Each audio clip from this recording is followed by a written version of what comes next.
హల్లెలూయా, హల్లెలూయా. ఈరోజు మనం ధ్యానం చేయబోతున్నటువంటి అంశము కీర్తనల గ్రంథము 15వ అధ్యాయము. అందరూ తెరుచుకొని ఒకసారి అందరం కలిసి చదువుదాం. కీర్తనల గ్రంథము 15వ అధ్యాయం 1:5 దావీదు కీర్తన 15వ అధ్యాయము కలిసి చదువుదామండి.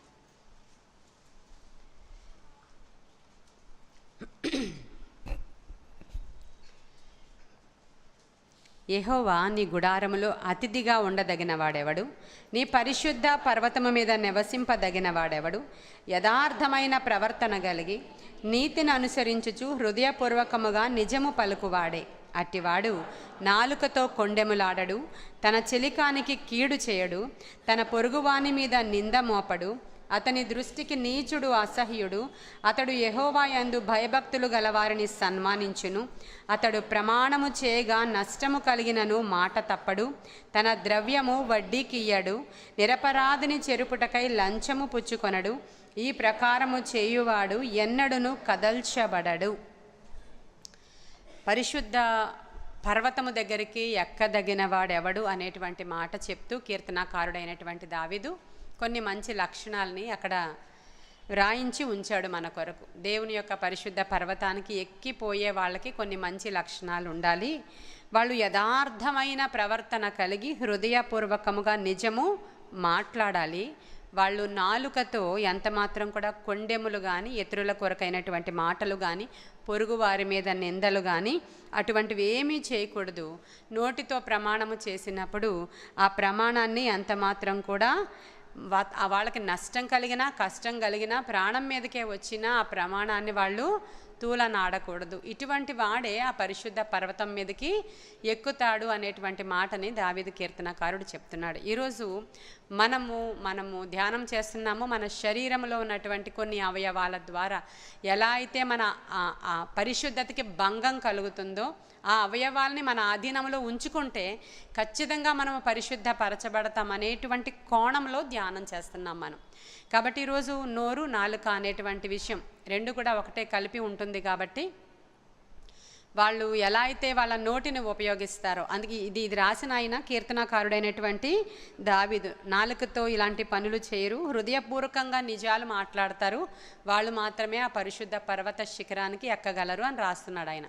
ఇదే దావీదు 141వ కీర్తన 3వ వచనంలో ఏమంటాడంటే, దేవా నా నోటి దగ్గర నీవు కావలి ఉంచండి, నా పెదవుల ద్వారము దగ్గర మీరు కాపు పెట్టండి అంటాడు ఆయన. అంటే నా నోటికి కావలి ఉంచండి, నా పెదవుల ద్వారం దగ్గర ఒక సెక్యూరిటీని ఉంచండి. ఎందుకంటే పొరపాటున ఏమైనా కాని మాటలు నేను మాట్లాడేస్తే చాలా ప్రాబ్లం అయిపోతుంది. ఎందుకంటే బాగా అంటే చాలా ఎక్కువగా మన హృదయంలోనికి పాపము వెళ్ళేటువంటి ఛానల్స్ రెండే రెండు.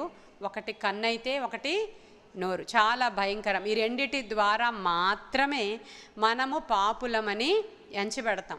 ఎందుకంటే నీవు పలికేటువంటి ప్రతి వ్యర్థమైన మాటకి కూడా దేవుని దగ్గర లెక్క అప్పగించాలి. నీ మాట అవును అంటే అవును, కాదు అంటే కాదులా ఉండాలి తప్ప దానికి మించి వేరే ఏది కూడా నీవు మాట్లాడకూడదు అని. ఇప్పుడు న్యూ టెస్టిమెంట్ దగ్గరికి వచ్చేటప్పుడు కల్లా ఓల్డ్ టెస్టిమెంట్ కంటే ఇంకా చాలా ఫార్వర్డ్గా ఉన్నటువంటి సబ్జెక్ట్స్ ఇవన్నీ కూడా. ఓల్డ్ టెస్టిమెంట్లో ఏమంటున్నారు, ఒకవేళ కానీ నీవు ప్రమాణం చేస్తే ఆ ప్రమాణాన్ని ఎంత మాత్రం కూడా తప్పిపోకూడదు అంటున్నారు. న్యూ టెస్టిమెంట్ ప్రకారం మనం ప్రమాణాలు చేయకూడదు, ఒట్టు పెట్టుకోకూడదు. దేవుని మీద కానీ, ఆకాశం మీద కానీ, భూమి మీద కానీ దేని మీద కూడా మీరు ఒట్టు పెట్టుకోకూడదు అనేటువంటి మాట న్యూ టెస్టిమెంట్ స్టాండర్డ్స్లో మనకి కనబడుతుంది. మరి ఏంటండి, ఇప్పుడు మనం మాట్లాడేటప్పుడు ప్రమాణం చేస్తూ ఉంటారు మనలో చాలామంది. అయ్యో నిజమండి, మా అమ్మ తోడండి, మా అక్క తోడండి, మా పిల్ల తోడండి, మా ఇల్లు తోడండి, లేదంటే ఇంక అన్నిటికంటే చాలా ఈజీగా మీకు అవైలబుల్గా దొరికేది బైబిల్ని త్వరగా లోపలికి వెళ్ళి గదిలో నుంచి తెచ్చి ఎదురుగా పెట్టి, ఇదిగో నేను బైబిల్ మీద ప్రమాణం చేసి చెప్తున్నాను, నేను తప్పు చేయలేదు అని చెప్తూ ఉంటారు. ప్రమాణం గురించి మాట్లాడుతున్నా, నోటితో చెప్పిన మాటల కొరకు నేను మాట్లాడుతున్నా. మరి ఎలా అండి, ఇప్పుడు వాళ్ళని ఒప్పించాలంటే మనం ఏం చేయాలి? అప్పుడు కొంత మేరకు మనకి ఏమనిపిస్తుంది అంటే, నిజమే నా పిల్లలు తప్పు చేయలేదు, బైబిల్ మీద ప్రమాణం చేసి చెప్తుంది కదా నా కుమార్తె, తప్పు చేయలేదు. నా కుమారుడు బైబిల్ మీద ప్రమాణం చేసి మమ్మీ నన్ను నమ్ముతావా, నేను నీ కొడుకుని, ఇదిగో బైబిల్ మీద ప్రమాణం చేస్తున్నాను అంటాడు కదా, కాబట్టి నేను నమ్మేస్తున్నాను అని అనుకుంటూ ఉంటారు చాలా సందర్భాల్లో. ఆ ప్రమాణమే కనుక మనం చేయించకపోతే మన పిల్లల్ని ఎలా నమ్మాలి, మన భార్యను ఎలా నమ్మాలి, మన భర్తను ఎలా నమ్మాలి? అప్పుడు ఆ ప్రమాణం అనేది లేకపోతే ఎలా నమ్మాలి? ప్రమాణం వద్దన్నాడు దేవుడు. ఎలా నమ్మాలి అంటే నీ మాట గట్టిగా చెప్పండి, కాదంటే దట్స్ ఆల్. అంతకు మించి మాట్లాడినది అది అపవాది ద్వారా వచ్చినదే తప్ప అది నీ నుంచి వచ్చినది. చూడండి నోటికి ఎంత పవర్ ఉందో. ఇప్పుడు మీ నోటికి ఆ పవర్, నీ నోటికి ఉన్న పవర్ నీకు జీవాన్ని మరణాన్ని తీసుకుని వస్తుంది అని సామెతల గ్రంథకర్త 18వ అధ్యాయం 21వ వచనంలో జీవ మరణాలు మీ నాలుక. అందుకనే దావీదు కీర్తనకారుడు ఏమంటున్నాడంటే, దేవా నా నోటికి కావలి ఉంచండి, నా పెదవుల ద్వారము దగ్గర కాపు పెట్టండి. అనవసరంగా ఏదైనా మాట నేను జారానంటే మీరు అనుకుంటున్నారు మీరు మాట్లాడేసి ఆ రోజుకి ఎస్కేప్ అయ్యాం, ఆ రోజుకి ఏదో తప్పించుకున్నాం, ఆ రోజుకి ఒక అబద్ధం చెప్పేసి అక్కడ నుంచి వెళ్ళిపోయాం, పోన్లే బాబు ఈ గొడవ సద్దు మణిగిందని మీరు అనుకుంటున్నారేమో. కానీ కంప్లీట్ రికార్డ్ దేవుని దగ్గర ఉంటుంది. దాని ద్వారానే నీ యొక్క జీవితం అంతా కూడా నీ నోటి ద్వారా త్రిప్పబడుతుంది అని యాకోబు రాశాడు. ఏమవుతుందంట? టర్న్ అయిపోతుంది నువ్వు మాట్లాడిన ఆ మాట. అప్పటి వరకు నీ మీద ఎంతో బ్లెస్సింగ్ ఉంది, అప్పటి వరకు నీ పిల్లల మీద ఎంతో బ్లెస్సింగ్ ఉంది, అప్పటి వరకు నీకు రాబోయేటువంటి దినాలలో కొన్ని మంచి వాగ్దానాలు ఉన్నాయి నీ మీద. ఈ వాగ్దానాలన్నీ కూడా నీవు మర్చిపోయి నీ మీద ఉన్నటువంటి ప్రణాళికను నీవు గుర్తెరగాక అల్పమైన వాటి కోసం అననీయ సప్పీరాలు అబద్ధం ఆడినట్లుగా నీవు ఒక మాట అబద్ధమాడి నీవు పడిపోయావు, ప్రక్కకి తప్పిపోతే.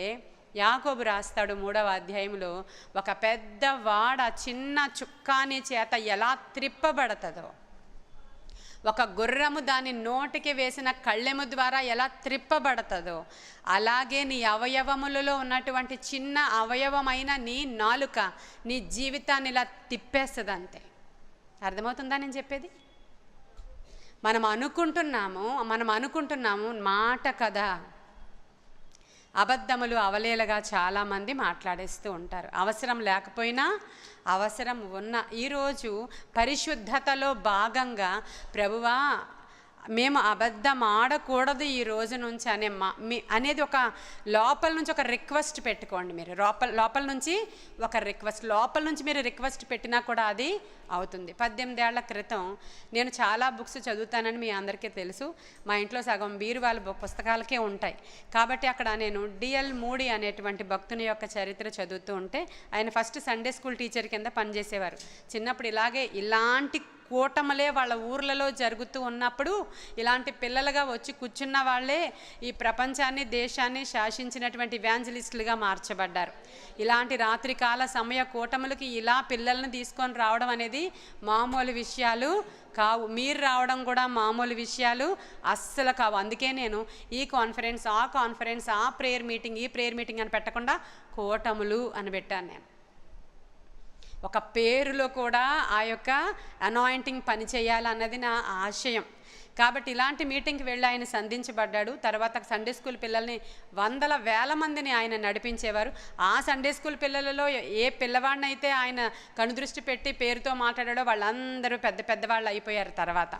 అటువంటి ఆయన పుస్తకం నేను చదువుతున్నప్పుడు ఆ రోజుల్లో ఇంత క్రమము, ఇంత మైక్ సిస్టము, ఇంత ఒక సిస్టమేటిక్గా అన్నీ ఏమీ లేవు. వాళ్ళు వీధుల్లోనికి వెళ్ళి సువార్త ప్రకటిస్తూ ఉండేవారు. వీధుల మధ్యలో నుంచొని ఆయన మూడీ గారేమో వాక్యం చెప్తుంటే సాంగ్వి అనేటువంటి ఆయన అసిస్టెంట్ ఏమోని వెళ్ళి ఆయన ముందు పాట పాడుతూ ఉంటాడు అనమాట. ఆయన పాట పాడుతూ ఉంటే ఈయన బోధ చేస్తూ ఉంటాడు. అలాగ వాళ్ళిద్దరూ కలిసి బోధ చేస్తూ ఉంటే అనేక మంది గ్యాదరింగ్ అక్కడ జరుగుతూ ఉండేది. ఆ గ్యాదరింగ్లో అదే చెప్తున్నాను కదా, మార్కెట్లోంచి వచ్చిన వాళ్ళు, అలా వెళ్ళిపోతూ వచ్చిన వాళ్ళు, ఇలా వెళ్ళిపోతూ వచ్చిన వాళ్ళు, మొత్తానికి అక్కడ 100 మంది 1000 మంది అక్కడ కూడినా ఒక క్రమం ఉండేది కాదు. మాట్లాడేసుకుంటూ ఉంటారనమాట ఎవరి మటుకు వాళ్ళే. వాడెక్కడో ఆ బార్ షాప్ నుంచి వచ్చిన వాళ్ళు 10 మంది, ఇంకో చోట నుంచి వచ్చిన వాళ్ళు 20 మంది, ఇలా గ్యాదరింగ్ అది. కానీ డిఎల్ మూడీ గారికి ఇచ్చిన అభిషేకం ఏంటంటే, ఆయన బోధ ఇలా మొదలుపెట్టిన క్షణము నుంచి బోధ కంప్లీట్ అయ్యే వరకు వృద్ధులేంటి, బాలురేంటి, స్త్రీలేంటి, పెద్దలేంటి, పిన్ డ్రాప్ సైలెన్స్గా ఉండేవారు అని రాయబడి ఉంది అక్కడ. అప్పుడు నేను నా హృదయంలో నుంచి ఒక ప్రార్థన, ఇప్పుడు మీకు దేనికి చెప్తున్నానంటే, నేను ఇప్పుడు అబద్ధముల గురించి చెప్తున్నప్పుడు మీ హృదయంలో నుంచి ఒక ప్రార్థన చేసుకోండి అని చెప్పడానికి చెప్తున్నాను. నేను నా హృదయంలో ఆ పుస్తకం ఇలా చదువుతూ ఒక ప్రార్థన చేసుకున్నా. అప్పటికి నాకేమేం గ్యాదరింగ్ లేదు, నాకు కూడికలు కూడా లేవు, అసలు వాక్యం చెప్పడమే నాకు చాలా భయము. కేవలం ప్రార్థన ప్రార్థన ప్రార్థనే నా ఊపిరిగా ఉండేటువంటి దినాలు అవి. ఆ రోజు అన్నాను, ప్రభువా మరి నన్ను కూడా సేవకు పిలుస్తున్నావు కదా నువ్వు, ఒకవేళ నేను వెళ్ళి వాక్యం చెప్తే ఇలాగే అందరూ పిన్ డ్రాప్ సైలెంట్స్గా ఉంటారా మరి, లేకపోతే మాట్లాడేసుకుంటారా? నాకు అలా చేయి ప్రభువా నా మీటింగ్లో అని నేను ప్రార్థన చేసుకున్నా. ఆ రోజు మొదలు ఈ రోజు నేను ఏ ఊరు ఏ మీటింగ్కి వెళ్ళినా, మన చర్చిలో నేను వాక్యము మొదలు పెట్టినా ఎలా ఉంటుంది మనకి, చిన్నపిల్లల సహితము, అదిగో ఏంజిల్ అప్పుడు చిన్నపిల్ల చేయి చూపించి, ఏంజిల్ నువ్వు, ఆవిడ ఆ ఏడవడం మొదలుపెట్టింది ఒక రోజు మన చర్చిలో. ఏంజిలా విక్టరా అండి, ఏంజిలే కదా, ఏడవడం మొదలు పెడితే ప్రభా నాకు వాగ్దానం చేసావు నువ్వు, ఏడుస్తుంది అక్కడ. కాబట్టి ఆమె ఇప్పుడు నిద్రపోయి మీటింగ్ అయ్యే వరకు లేవకూడదని ప్రార్థన చేశా, బయటికే ప్రార్థన చేశాను ఆ రోజు. అప్పుడు నిద్రపోయింది, వెంటనే మీటింగ్ అయిపోయిన తర్వాత మళ్ళీ ఏడుపు మొదలుపెట్టింది. అప్పుడు మాకు గుర్తొచ్చింది అనమాట, అవును కదా మేము అప్పుడు చెప్పాం కదా టైం అని చెప్పి. చిన్నది అప్పుడు నెలల అమ్మాయిని తీసుకొచ్చారు అక్కడికి. ఇలాగా దేవుడు నాకు నా హృదయంలో నుంచి చేసిన ప్రార్థన ఆనర్ చేశారు. మొన్న ఈ మధ్యకాలంలో నేను శ్రీకాకుళం మీటింగ్కి వెళ్ళాను, 2000 మంది గ్యాదరింగ్ అక్కడ. వాళ్ళందరూ నేను మాట్లాడడం మొదలు పెట్టగానే పిన్ డ్రాప్ సైలెంట్, అందరూ విన్నారు. ఆ తర్వాత అసలైనటువంటి పాస్టర్ గారు వచ్చి మాట్లాడుతుంటే అందరూ మాట్లాడేసుకుంటున్నారు అనమాట అక్కడ. అప్పుడు ఆ పాస్టర్ గారు అన్నారు, మీకు ఏమైంది, ఇప్పటి వరకు పాస్టర్ గారు చెప్తుంటే అంత సైలెంట్గా విన్నారు, నేను ఇక్కడికి వచ్చి నుంచుంటే మాట్లాడేసుకుంటున్నారు ఏంటంటే. ఇలాంటి మాట క్లియర్గా అన్నప్పుడు నాకు దేవుడు చేసినటువంటి ఆ ప్రమాణము నాకు జ్ఞాపకం వస్తుంది. ఎస్, నేను నీకు చేస్తానన్నారు ఆ రోజు దేవుడు. అలాగే ఉంటుంది నీ మీటింగ్లో కూడా, ఆయన మాట తప్పని వాడు ఈ రోజుకి కూడా అదే విధంగా. అలాగే నేను ఇప్పుడు వాక్యం మీకు చెప్తున్నప్పుడు పరిశుద్ధత కొరకైనటువంటి మీటింగ్కి అటెండ్ అయిన మీరు, మనం బలహీనులము గనుక మన వల్ల కాదది. కాబట్టి మనము ప్రభువా ఇది నా వల్ల కాదు, అనేక సందర్భాలలో ఏదో చిన్న చిన్న విషయాలకి తప్పిపోతున్నాను, కానీ అబద్ధం అనేది చాలా పెద్ద విషయం అని ఈరోజు ప్రత్యేకంగా తెలుసుకున్నాను. అవునంటే అవును, కాదంటే కాదుగా నా నోటిని నేను ఈ రోజు నుంచి ఉంచుకోబోతూ ఉన్నాను. ఎందుకంటే ఈ నాలుక నిన్నెందుకు శాపం వైపు త్రిప్పాలి? ఈ నాలుక ఒక చుక్కాని వలె, పెద్ద షిప్ చిన్న చుక్కాని చేత. అది చదువుతారా ఒకసారి, యాకోబు పత్రిక 3వ అధ్యాయం తెరవండి, అది అండర్లైన్ చేసుకుంటే మీకు బాగుంటుందేమో. 3వ అధ్యాయము 3 నుంచి 5 వరకు చదవండి అమ్మా.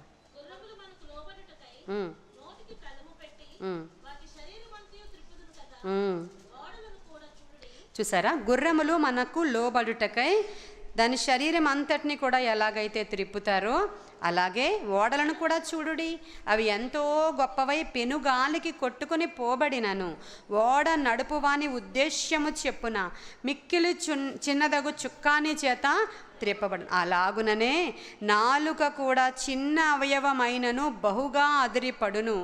అది ఎంత కొంచెము నిప్పు ఎంత విస్తారమైన అడవిని తగులబెట్టును. నాలుక అగ్నియే. నాలుక మన అవయవములలో ఉంచబడిన పాప ప్రపంచమై సర్వ శరీరమునకు మాలిన్యము కలుగజేయుచు ప్రకృతి చక్రమునకు చిచ్చు పెట్టును. అది నరకము చేత చిచ్చు పెట్టబడును. ఎంత భయంకరంగా రాయబడి ఉందో ఒకసారి చూడాలి మీరు అక్కడ. దేని గురించి మాట్లాడుకుంటున్నాము? నాలుక, మీ నోరు. కాబట్టి మనము మాట్లాడుకున్నప్పుడు లేదంటే ఇతరులతో మనము మాటలు చెప్పినప్పుడు మన మాట అవునంటే అవును, కాదంటే కాదుగా ఉండాలయ్యా. ఈ రోజు నుంచి ఇప్పటివరకు తెలియక కొన్ని విషయాలలో మేము అబద్ధములు మాట్లాడేసాం. ఈరోజు దేనికి వచ్చామంటే దేవుని మందిరానికి మమ్మల్ని మేము పరిశుద్ధపరుచుకోవడానికి వచ్చాం తండ్రి. పరిశుద్ధత కొరకైనటువంటి కూడికలు మా పాస్టమ్ గారు ఏర్పాటు చేశారు. మా వరకు మాత్రమే కాక ఎవరైతే యూట్యూబ్లో ఫాలోవర్స్ మాకున్నారో వాళ్ళకి కూడా ఈ ఆపర్చునిటీ ఇవ్వడానికి సాయంత్ర సమయాలలో పెట్టుకున్నాం మేము.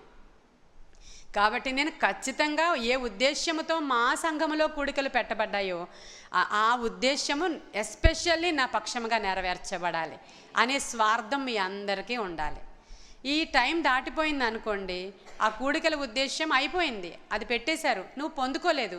మరలా ఇవి ఎప్పుడు నీ టైంలో పెడతారో ఆ రోజు నీకు వీలవుతుంది లేదో మరలా ఇంకా అలా ముందుకు వెళ్ళిపోతాం మనం. దీనికోసమైన ప్రత్యేక కూడికలు ఉంటాయో లేదో మనకి తెలియదు. మొన్నటి దినాన్ని నేను చెప్పాను జేసీ బెవింగ్టన్ అనేటువంటి ఆయన గురించి.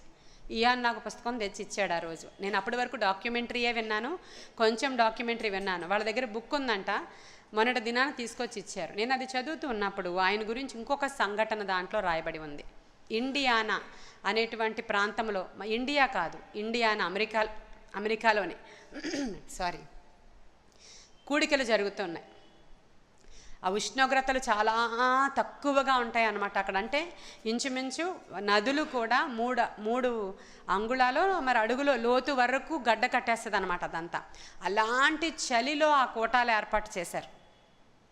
జరుగుతూ ఉన్నప్పుడు కొంతమంది ఆ స్థలానికి వచ్చినప్పుడు అక్కడికి వచ్చిన వాళ్ళందరూ కూడా దానిలో కొంతమంది పరిశుద్ధత పొందుకున్నారంట.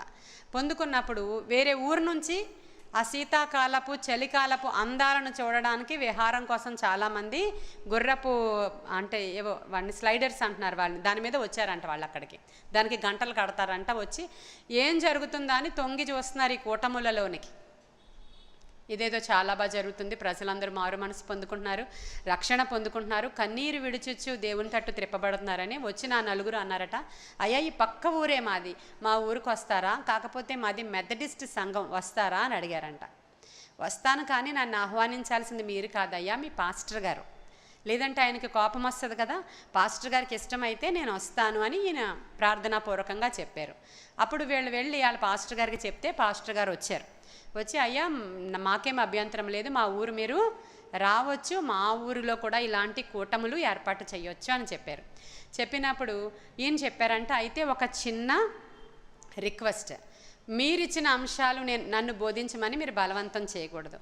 దేవుడు నన్ను ఏ విషయాలను బోధించమంటారో ఆ విషయాలే పరిశుద్ధత కొరకైన బోధే నేను చేస్తాను అన్నారంట. అప్పుడు ఆయన అన్నారంట, పరిశుద్ధత ఏంటయ్యా, పరిశుద్ధత అంటున్నారు, మా ఊర్లో అందరూ కూడా మంచిగా రక్షించబడిన వాళ్ళే, రక్షణ వాక్యం చెప్పండి, రక్షణ సువార్త చెప్పండి, ఇంకా మిగిలిన వాళ్ళని పిలుస్తాం అన్నారంట.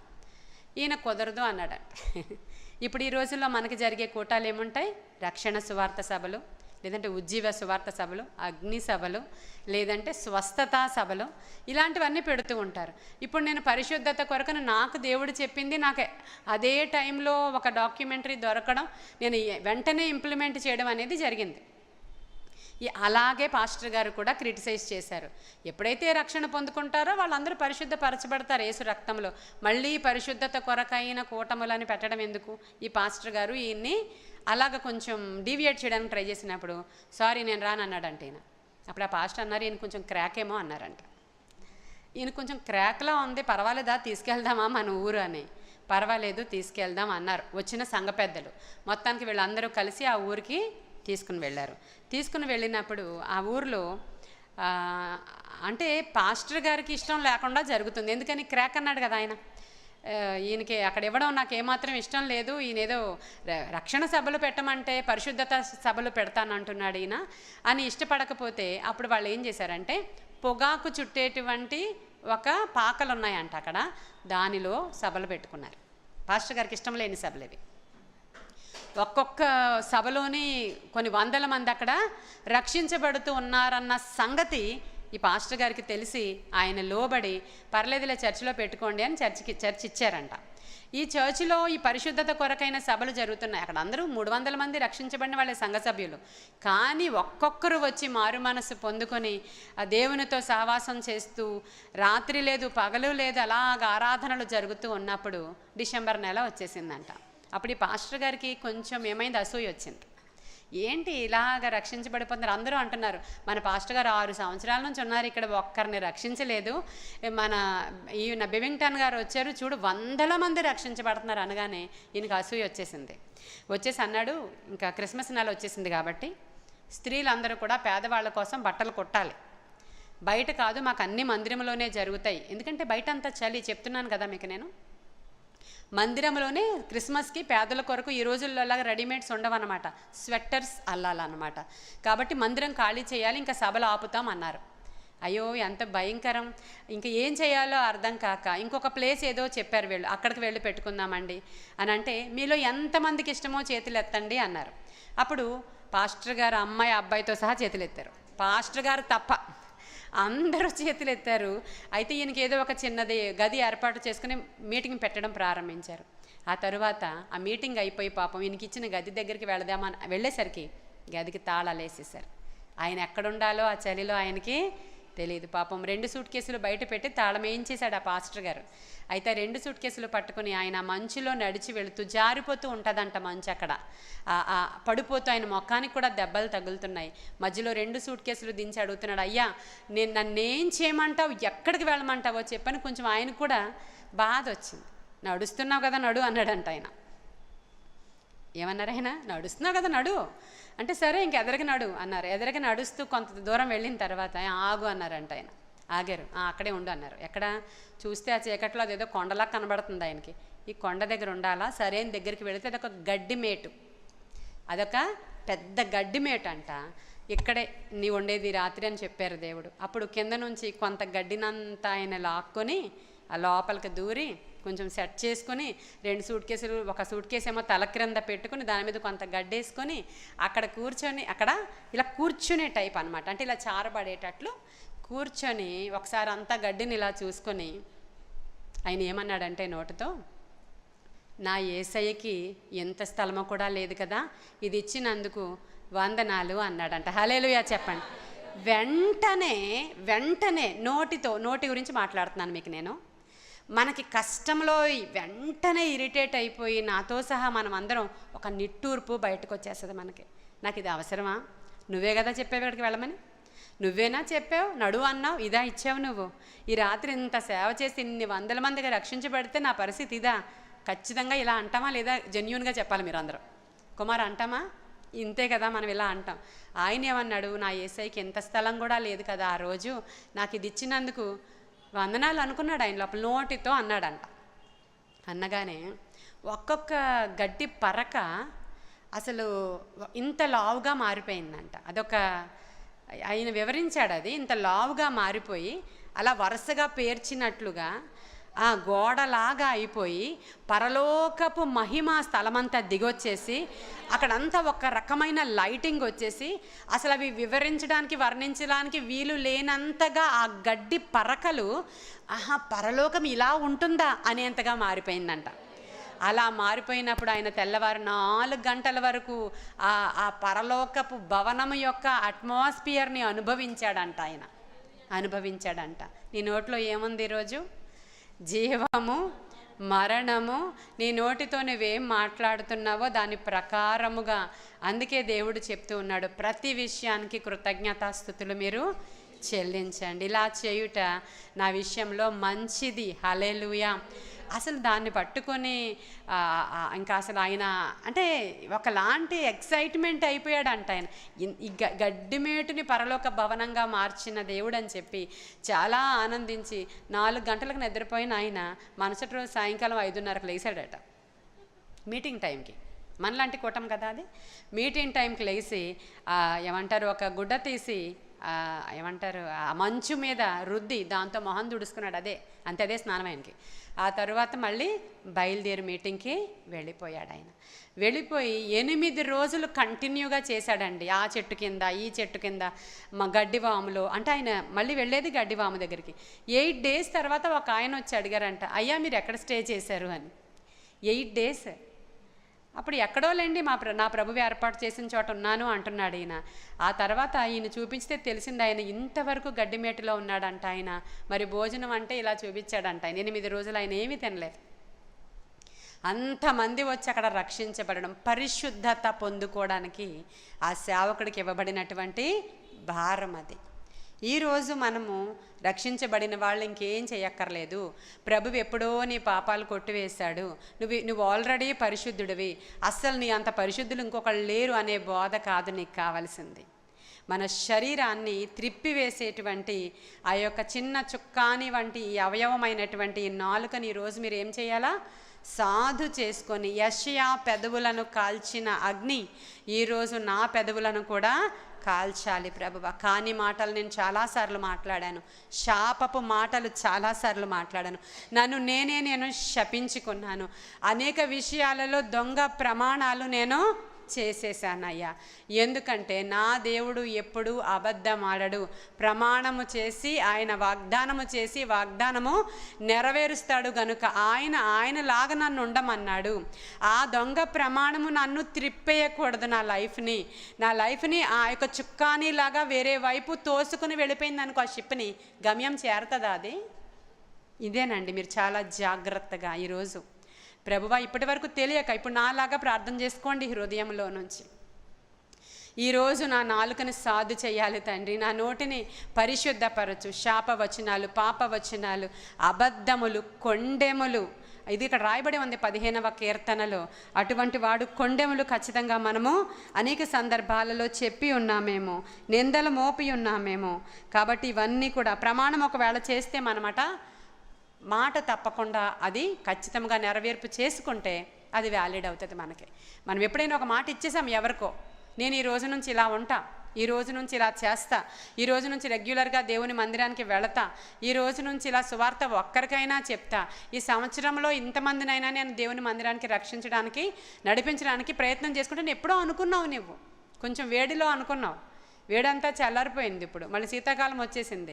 కాబట్టి ఇప్పుడు ఏమవ్వాలి ప్రభా, ఆ ప్రమాణాన్ని నేను తప్పిపోయాను, అది నెరవేర్చే భాగ్యం నాకు ఇవ్వండి ప్రభువా అంటే నువ్వు చేయాల్సిందేం లేదు. నాకు తెలిసి ఒక ప్రార్థన అంతే నువ్వు చేయాల్సిందే. ఆ మనుషులను నడిపించుకునేది ఆయన, ఇక్కడ నేను కూర్చుంటే నా నుంచి మాట్లాడేది ఆయన, నాకు వాక్యం ఇచ్చేది ఆయన, మిమ్మల్ని నడిపించేది ఆయన. నేను ఏమైనా కష్టపడ్డానా మిమ్మల్ని అందరినీ ఇక్కడ తీసుకురావడానికి? కష్టపడలేదు నేనేమి. నేను ఇలా చెయ్యాలయ్యా కూడికలు అన్నాను అంతే. అప్పుడు ఆయన ఏం చేశాడు? ఏర్పాటు చేశాడు. హల్లెలూయా. కాబట్టి ఎంతోమంది చెప్తున్నారు, మేము ఈ యొక్క కూడికల ద్వారా మేలు పొందుకుంటున్నాం, నాకు ఇలా జరిగింది, నాకు అలా జరిగింది, నాకు ఇలా జరిగింది, కంటిన్యూ చేయండి అంటున్నారు వాళ్ళందరూ. ఎక్కడి నుంచి మనకి ఇదంతా ఆయనే చేసుకుంటాడు.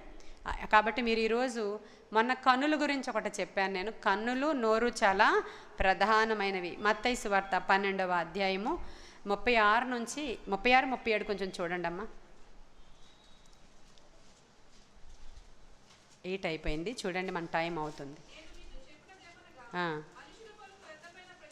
మనుష్యులు పలుకు ప్రతి వ్యర్థమైన మాటకు, ప్రతి మాట గూర్చి విమర్శ దినమున మీరు లెక్క అప్పగించవలసిన వారై ఉంటారు. నీ మాటలను బట్టి నీవు నీతిమంతుడవని తీర్పు పొందుదువు, నీ మాటను బట్టియే అపరాధివని. మరి ఇంకా దేన్ని బట్టండి? మనం చేసినటువంటి దాన ధర్మాలను బట్ట, మనం చేసినటువంటి అనేక విధవరాండ్రకి ఇచ్చిన బట్టలను బట్ట, మీరు దేవుని మందిరానికి కట్టడానికి డబ్బులు ఇచ్చిన దానిని బట్ట, నమ్మకంగా దశమ భాగాలు దేవుని మందిరానికి తీసుకుని రాబట్ట మీకు తీర్పు. దేన్ని బట్టి మీకు తీర్పు వస్తుంది? నీవు పలికిన మాటను బట్టి నీకు విమర్శ దినమున నీవు అపరాధివని తీర్పు పొందుకుంటావు అని రాయబడి ఉంది. అనేక మంది నేను ఇప్పుడు చెప్పిన మాటలకి ఇక్కడ ఈరోజు మీరు ఎంత గ్యాదర్ అయ్యారో, మీరు అందరూ వేరే వేరే ఆ ఉద్దేశాలతో ఇక్కడికి వచ్చి ఉండొచ్చు. ఇక్కడికి వచ్చేస్తే ఇంకోటి ఏదో జరిగిపోద్ది, ఇంకోటి ఏదో జరిగిపోద్ది, ఇక్కడికి వచ్చేస్తే అప్పు తీరిపోద్ది, ఇక్కడికి వచ్చేస్తే వ్యాధి పోద్ది, పెళ్ళి అయిపోద్ది, ఇంకోటి అయిపోద్ది, అందుకు వచ్చానని అనుకుంటుంటారు కదా. కానీ ఈరోజు మీరు ఇక్కడికి వచ్చింది మిమ్మల్ని మీరు పరిశుద్ధపరచుకోవడానికే వచ్చారన్న సంగతి జ్ఞాపకం పెట్టుకోండి. దానికోసమే మేము అటెండ్ అయ్యాము అనేది మీ హృదయంలో ఉంటేనే ఈరోజు మీరు రిసీవ్ చేసుకుని వెళ్తారు. వేరే వేరే ఉద్దేశాల కొరకు వేరే వేరే సభలు అవి. కాబట్టి ఈరోజు అయినా సరే చాలామందికి నేను ఇప్పుడు ఇంత బోధ జరుగుతున్నా కొన్ని హృదయాలట ఎలా ఉంటాయి? కఠినముగా ఉంటాయి. కఠినముగా వాళ్ళు ఎంత విన్నా అయిపోయిన తర్వాత ఒక్కసారి చీమలు ఎక్కితే ఎలా దులుపుతామో అలా బట్టలు దులిపేసి మళ్ళీ వెళ్ళి మళ్ళీ అదే చెవులు మాటలు, అవే మరలా కనుదృష్టి, అవే మరలా నోటి మాటలు పలికేలాగా దుష్టుడు చేస్తాడు. ఎందుకంటే వాడి గురించి ప్రభువు ఏమంటున్నాడంటే వాడు అబద్ధికుడును అబద్ధములకు జనకుడు అంటున్నాడు. యోహాను సువార్త 8లో ఉంటుంది అనుకుంటున్నాను, చూడండి ఒక్కసారి. 8:44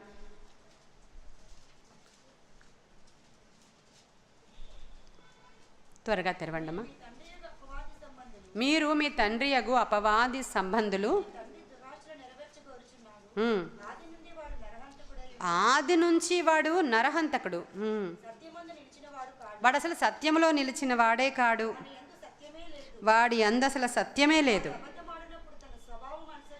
వాడు అబద్ధమాడినప్పుడు వాడి స్వభావమును అనుసరించే వాడు మాట్లాడతాడు. వాడు అబద్ధికుడును అబద్ధములకు చాలమ్మా, ఇంకా మాట్లాడుకుంటే అవ్వదు. వాడు అబద్ధం ఆడేటప్పుడు వాడు దేని ద్వారా అబద్ధం ఆడుతున్నాడంట? వాడి స్వభావాన్ని, అంటే వాడి స్వభావం ఏంటి? సాతాను స్వభావము. వాడు అబద్ధం ఆడినప్పుడు వాడి స్వభావాన్ని అనుసరించి ఎక్కడ ఏ ఎండకా గొడుగులు వేసేస్తుంటారు చాలామంది. నీతో మాట్లాడేటప్పుడు ఆహా ఓహో నువ్వంత అని మళ్ళీ పక్కకి వెళ్ళిపోయి నువ్వంత అని మళ్ళీ వాళ్ళకు కూడా సేమ్ చెప్పి నీ గురించి వాళ్ళకి చెప్పి వాళ్ళ గురించి నీకు చెప్పి నిన్ను ఫేవర్ చేసుకోవడానికి లేని మాటలు పుట్టించి చెప్పి నిన్ను ఏమంటారు ఉబ్బించడానికి, బెలూన్ లాగా నిన్ను బ్లో చేయడానికి నిన్ను పొగిడేస్తారు. ఆ తర్వాత అలా వెళ్ళి వాళ్ళ గురించి చెడ్డగా మాట్లాడుతూ ఉంటారు. ఎందుకంటే వాళ్ళ స్వభావము వాళ్ళ తండ్రిది. వాళ్ళ తండ్రి ఎవరట? సాతానుడు. కింద ఫుట్ నోట్లో రాయబడి ఉంటుంది. వాళ్ళ తండ్రి ఎవరట? సాతానుడు. వాడు నువ్వు ఎవరి కొడుకువి, ఎవరి కుమార్తెవి? ఈరోజు ఒక్కసారి ఈరోజు నువ్వెవరి కుమార్తెవి అయ్యుండి అబద్ధాలు పలుకుతున్నావు, కపట ప్రమాణాలు చేస్తున్నావు?